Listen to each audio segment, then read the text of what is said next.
You're listening to the WTIM Morning Show, heard live on the Big 870 across Central Illinois and WTIM's many platforms. Your guest this morning, Representative Avery Bourne, and she's here to talk a little bit about what happened at the veto session and as well as all the other things that are happening in the life of a state legislator. Welcome back to the program, Representative Bourne. Hey, good morning. Thanks for having me. Good morning. So last time we talked, we were right in the middle of the veto session, and it ended up being, it sounded like a pretty busy final week of the veto session. It was. It really was. And, we talked about potential bills that might come up. I think everything that we talked about and more came up during veto session. And ultimately, I think people are disappointed who have contacted my office with both the process of things being passed, late at night again, and the substance of the bills, everything from the repeal of the parental notification of abortion, the Healthcare Right of Conscience Act, the new congressional map, a lot of really substantive things that went through in veto session. Let's start off with the new maps. Now, I understand they went through a whole bunch of changes. What happened? Yeah, that's right. So we saw during the state legislative maps, they finally passed the fourth version. The same thing happened for the congressional map. And here's what's nuts. I mean, this changes the entire congressional map for the state, removes the district since we lost population in this newest census. But we didn't have a committee hearing on the final maps. We didn't have a redistricting hearing on the final maps. The maps just came straight to the House floor, which means there wasn't even a committee vote. And so this not only was a super partisanly drawn map, the process was just kind of crazy that the public and lawmakers did not get any kind of input in the process. It was drawn behind closed doors, brought out at the last second, and rushed for a vote. So the bipartisan commission that just about everybody asked for did not happen. That's right. And I think it will be interesting. I would encourage folks in your listening area to look because Central Illinois got sliced right in half. So there's a really skinny little line that strings from Champaign down to the river by St. Louis. And then it cut counties in our area, sliced them in half. So Sangamon County is sliced in half. Macoupin County is part of that, but Montgomery and Christian are not. And so the current district map looks very different than the new one that will be enacted. And how do you foresee that? What impact do you foresee that making? I think ultimately splitting up rural counties hurts our ability to have a stronger voice in Washington, D.C. But ultimately, the Democrats drew this for partisan advantage. They're trying to squeak out as many Democrat congressional seats in Illinois as they can because Nancy Pelosi's majority is really slim right now. So they're trying to do this for electoral purposes at the federal level. But at the state level, we see that the state is pretty balanced, actually. When they vote for president or governor, it's not a 30-70 kind of vote. It's 40-60, it's 45-55. And so we really should have representation that's more balanced and more equal than what we see in these maps. You're here talking with Representative Avery Bourne. Now, the Parental Notification of Abortion Act repealed, I understand. So go ahead and your thoughts on that. I know you're a very big pro-life advocate, and to see that go, what does that mean to you? This was really tough because I think, like we had talked about before, allowing parents the basic right to know if their minor daughter is considering an abortion is not something that splits along traditional Republican, Democrat, or pro-life, pro-choice lines. This is something that we see a huge majority of Illinoisans and Americans support. And it was a really close vote, actually. It almost didn't pass, but the Democrats, we had some Democrats join in opposition, but in large part, it was Democrats who voted to repeal this protection and basic right for parents.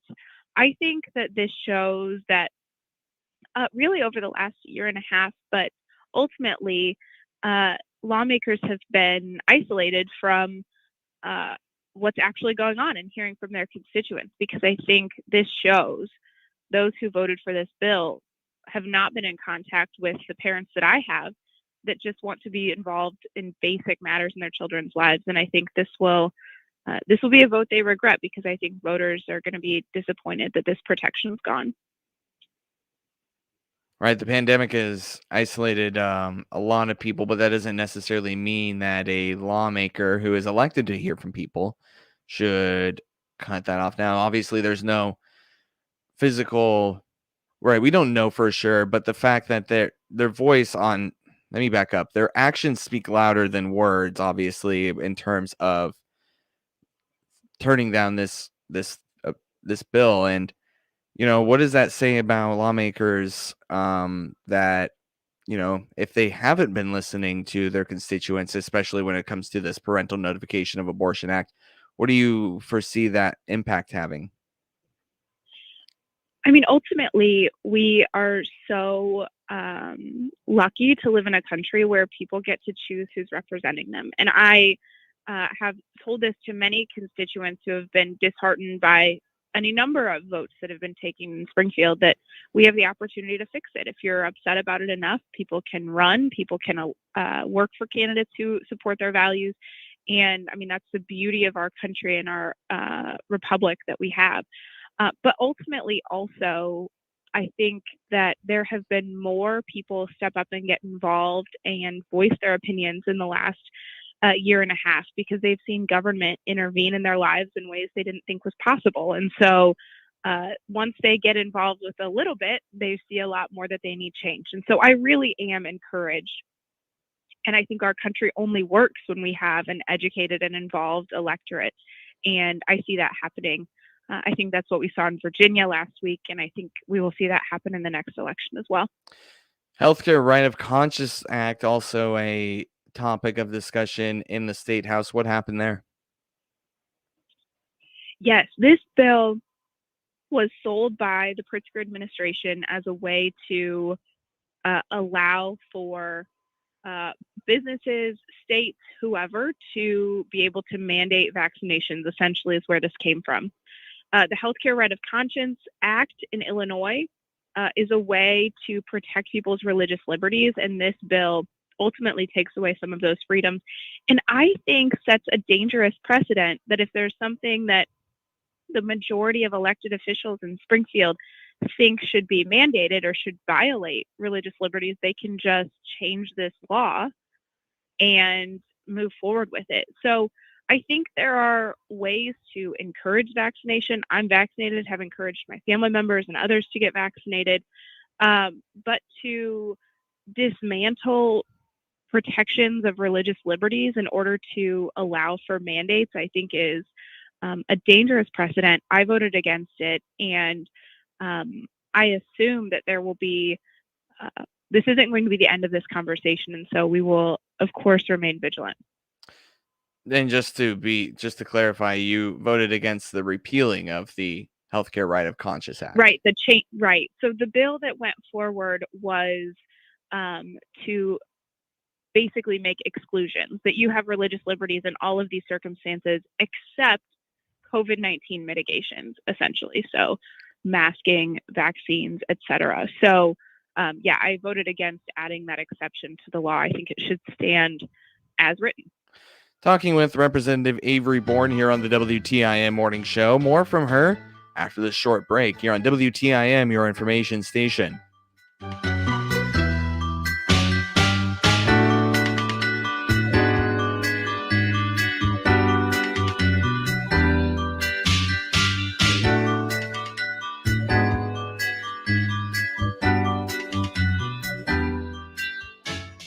Here's Will Perkins. Are you in the market for a new vehicle? Do you have your eye on a new boat or camper? At Taylorville Community Credit Union, we can help you with your new purchase. We offer low interest rates and generous payback periods. At TCCU, we pride ourselves in providing excellent service and personal attention. So, if you are looking to make a new purchase, give TCCU a chance to earn your business. We are conveniently located in Taylorville, Hillsborough, Litchfield, and Pana. You can also find us online at tccu.org. Come join us. You'll wonder why you waited. Member NCUA. Flu season is upon us, and getting your flu shot with Springfield Clinic is easy. Ask for your flu shot at your next doctor's appointment or call to schedule an appointment. Visit springfieldclinic.com/flu to see flu shot clinic dates available near you. Springfield Clinic, a community of caring.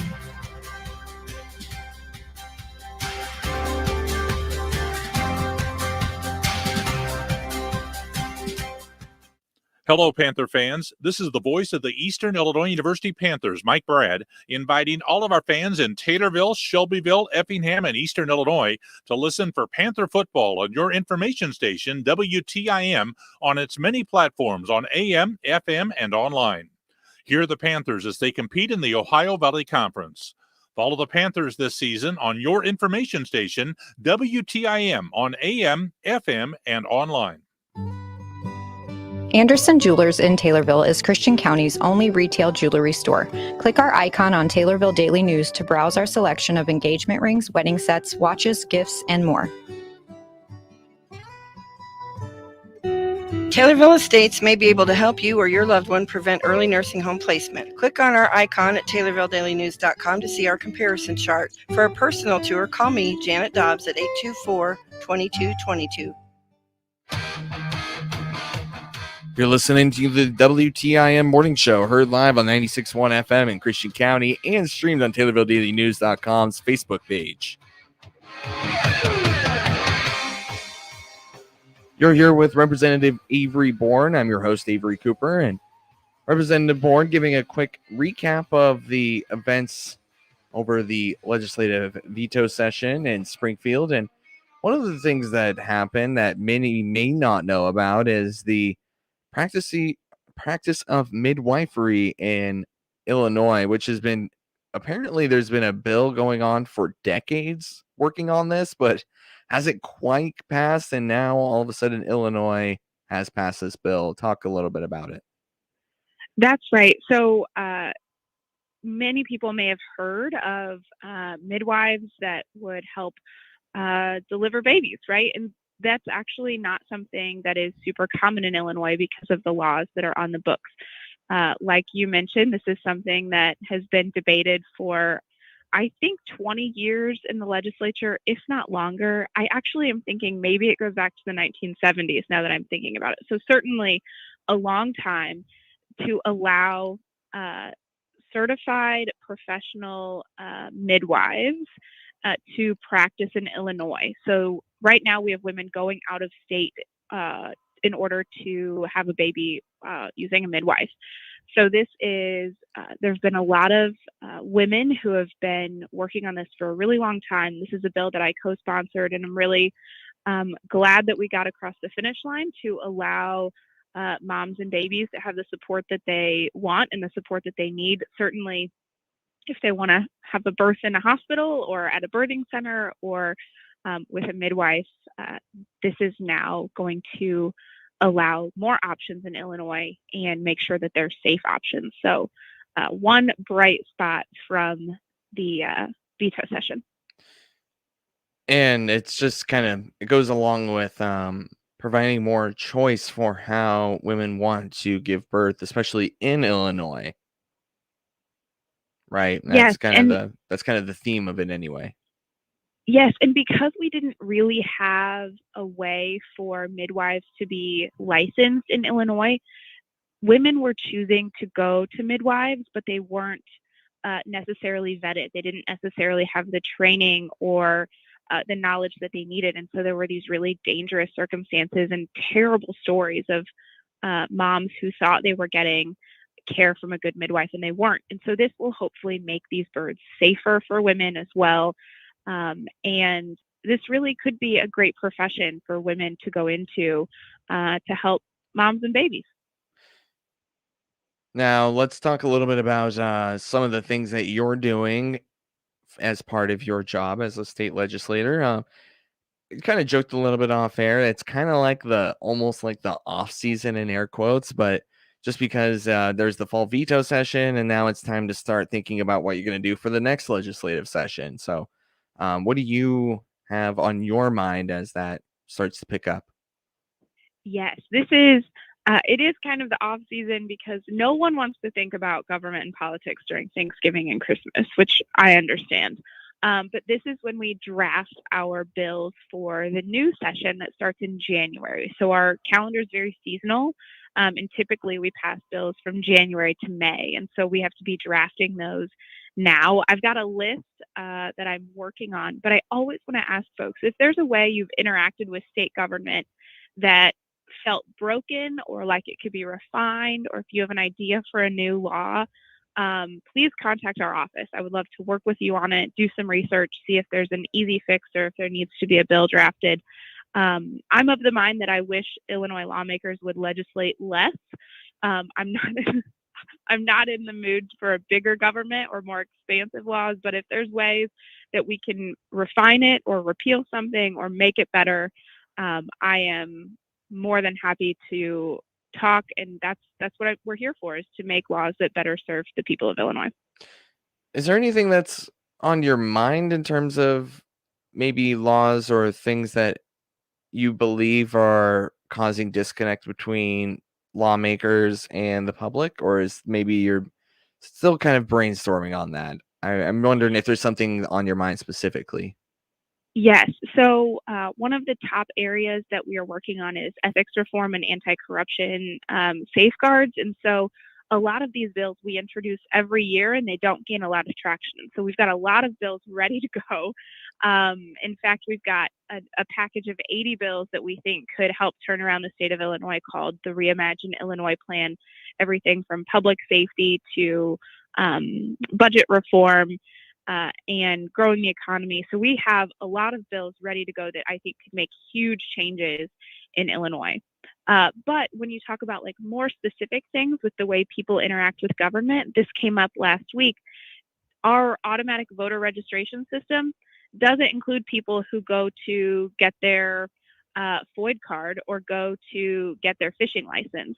And so making things easier for people to register to vote, we want it to be easy to vote and hard to cheat. So let's have people who are interacting with state government to get their FOID or their fishing license, have it be just as easy as people who are going to get their unemployment. They would be automatically registered, but people with a FOID aren't. So little fixes like that could help too.